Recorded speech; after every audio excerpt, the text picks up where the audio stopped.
Did you know? The characters Sector and Cyrax were originally named Ketchup and Mustard during Mortal Kombat 3's development because of their red and yellow color schemes. These names are referenced in both MK Deadly Alliance and Armageddon under Cyrax and Sector's Sambo fighting style, as Sector has a move called Ketchup's Revenge. Footage of the names being used can also be seen in Mortal Kombat Armageddon's bio cards, and there's even an early image of Sector being referred to as RoboCop. The character Jax was originally conceived as a kickboxer, but the idea was eventually scrapped. It's thought that this was because the developers felt that Jax would be too similar to certain characters from the Street Fighter series, like Balrog, Sagat, and DJ. Jax was also originally going to be named Curtis Stryker, but this name was put aside and was later used for a different character altogether in Mortal Kombat 3. Originally, Jax was planned to appear in the first Mortal Kombat, but was ultimately replaced by Sonya Blade. The change was made because there were no female characters in the Mortal Kombat roster, and Ed Boon and his team wanted to add some variety to the lineup of warriors. Sonya was named after Ed's sister, and she inherited Jax's role in the game's story, having a rivalry with Kano.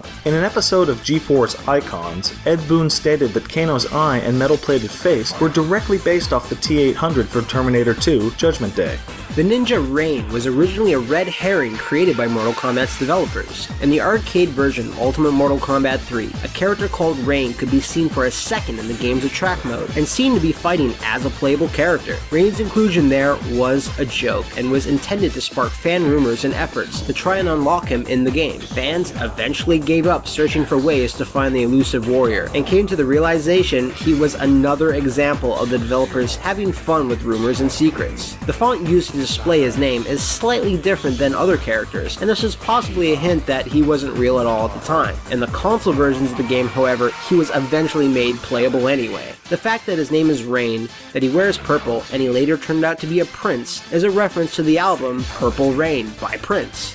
Sub-Zero, on the other hand, was originally going to be named Tundra. The name was later used as the original name of Sub-Zero's younger brother, who then replaced Sub-Zero after he died at the hands of Scorpion. The original Sub-Zero then became Noob Saibot, whose name of course is Boon and Tobias backwards, referencing series co-creators Ed Boon and John Tobias. In every Mortal Kombat game from Deception onward, Noob Saibot's name is displayed as Noob. Fans believe that since John Tobias left Midway Games, the Saibot part of Noob's name had to be removed for legal reasons. However, this seems unlikely as Tobias doesn't own the rights to the name Saibot. This shadowy fighter usually attacks as two beings in all of the Mortal Kombat games, and according to Ed Boon, one is called Noob and the other is Saibot. This seems like a more reasonable explanation why his display name in newer games is just Noob, as Noob would be the main fighter and his doppelganger would be considered an assist. The character Borracho's name is a play on words. His name comes from the Spanish word borracho, meaning drunk.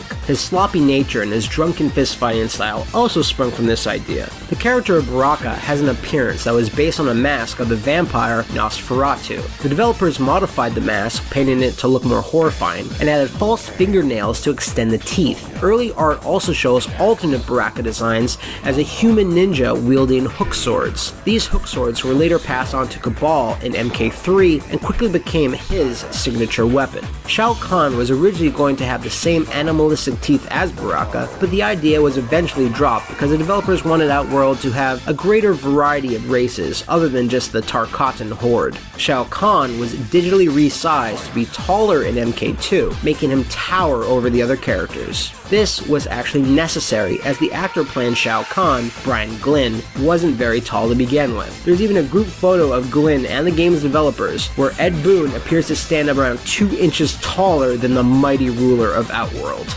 The lead character in Mortal Kombat Deception is named Shujinko. His name is derived from Japanese, and his literal translation into English is protagonist. When Shujinko travels to both the Chaos Realm and the Nether Realm in the game's Conquest mode, a few characters seem to be speaking in a garbled language. They're actually talking backwards, and are saying things like, I am talking backwards. Spooky, isn't it? Drink milk. Get plenty of sleep. Listen to your parents.